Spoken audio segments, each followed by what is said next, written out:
here your teacher Bhavna from your channel EduBunch.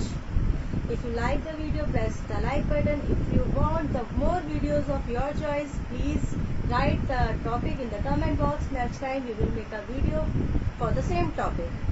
And subscribe the channel for the new videos. Students, here we are with the new topic of 6th class and from the book Honeysuckle, and the poem name is The Quarrel. And here I will start the explanation for you. Now first line is I quarreled with my brother. मेरी लड़ाई हुई, fight हुई अपने brother के साथ. I don't know what about. अब उसे याद भी नहीं है, मुझे याद भी नहीं है कि हमारी लड़ाई किस वजह से हुई थी. One thing led to another thing. एक चीज बोली, फिर उसके बाद दूसरी बोली गई, उसके बाद दूसरी चीज, मतलब इस तरह से बहस बढ़ती गई. And somehow we fell out. और इसी तरह से एक के बाद एक चीजें होने से, एक के बाद जैसे एक चीज से लड़ाई स्टार्ट हुई, उसके बाद बहुत सारी चीजें लड़ाई की इकट्ठी होती गई और आपस में बहस होती गई. इस तरह से पूरी लड़ाई बहुत ज्यादा बढ़ गई. The start of it was slight. हाँ, शुरुआत में हमारी लड़ाई जो थी वो थोड़ी धीरे धीरे स्टार्ट हुई थी. The end of it was strong. पर अब वो लड़ाई छोटी सी बहस से बदलकर अब बड़ी लड़ाई बन चुकी है. He said he was right. उसने कहा, मेरे भाई ने कहा कि वो पूरी तरह ठीक है, अब मतलब वो ठीक साइड में है, वो उसने जो किया वो ठीक किया. I knew he was wrong. पर मुझे तो पता है ना उसने जो किया वो गलत किया. We hated one another. हम तो एक दूसरे से लगभग नफरत करने लगे. The afternoon turned black. और हमारे इसी तरह से पूरी दोपहर लड़ते लड़ते फिनिश हो गई. Then suddenly my brother thumped me on the back. और अचानक से जैसे दोपहर भी ऐसी लड़ाई में बीत रही थी, मेरे भाई ने मुझे पीछे से धक्का दिया. And I said oh come along.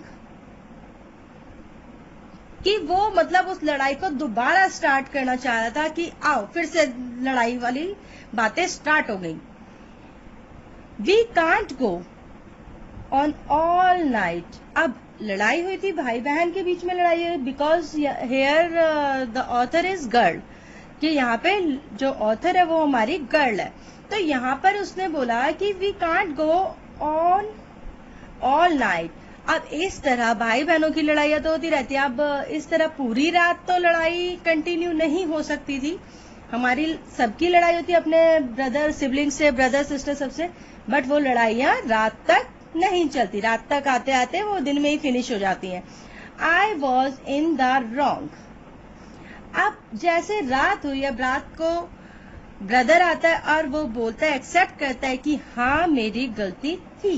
So he was in the right. अब इसके बाद यहाँ पर अब वो जाकर सही है कि हाँ उसने अपनी गलती एक्सेप्ट की और अब वो सही कर रहा है. अब उसका बिहेव सही है क्योंकि अपनी गलती को भी एक्सेप्ट करना, that's a big thing. The poet, now here is a summary of the poem. The poet share an incident when a fight broken between her brother and her. कि जो यहाँ पे पोएटेस है उसने एक इंसिडेंट बताया है जब उसकी और उसके भाई की आपस में लड़ाई हुई. They did not know why they were क्वेलरिंग.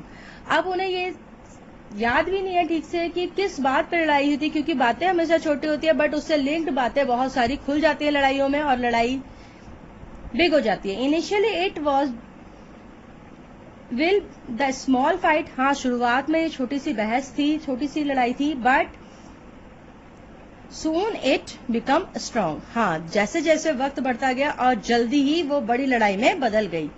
They blamed and hated each other. अब वो एक दूसरे को कह रहे कि आप गलत हो, आप गलत हो, और नफरत करने लगे एक दूसरे से. The poet says that she knew her brother was at wrong. कि पोएट ने, जो पोएटेस है, उसे पता था कि उसका भाई जो है वो गलत है. Throughout the day they did not talk to each other. पूरा दिन बीत गया, उन्होंने आपस में बात नहीं की. And it was the bad time. अब रात हो गई थी, सोने का टाइम हो गया था for the poet. But eventually her brother came and told that they can't remain so. अब आया उसका भाई और पोएटस का भाई आया, और पोएटस के भाई ने कहा कि हाँ ऐसे तो नहीं रहा जा सकता, एंड एक्सेप्ट हिज मिस्टेक. और उसने अपनी गलती मान ली कि लड़ाई को इतना लंबा कंटिन्यू भी नहीं करना चाहिए. उसने अपनी गलती मान ली. Then fight is finally settled. अब भाई बहनों के बीच की लड़ाई जो थी वो खत्म हो गई थी. So this is all about today's class. In the next class we will continue with the new topic. Till then have a nice day.